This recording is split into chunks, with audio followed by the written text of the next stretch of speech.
एअरंटिंगसाठी मोठ्या प्रमाणात पर्यटक हे कोकणामध्ये दाखल झालेले आहेत। त्यामुळे कोकणातले समुद्रकिनारे सध्या पर्यटकांनी फुलून गेल्याचं चित्र पाहायला मिळतंय।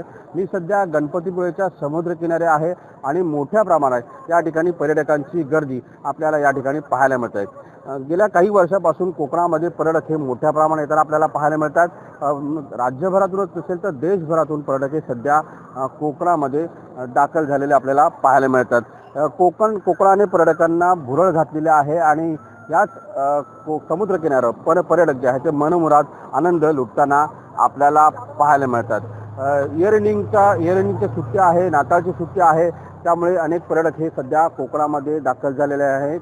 वॉटर स्पोर्ट्स असेल, झिप रायडिंग असेल आणि अशा विविध ॲक्टिव्हिटीज ज्या आहेत त्या कोकणामध्ये मनमुराद आनंद घेताना आपल्याला पर्यटक सध्या पाहायला मिळतात।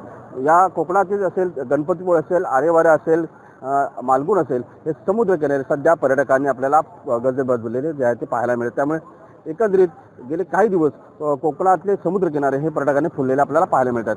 अमोल कले, साम टीव्ही, रत्नागिरी।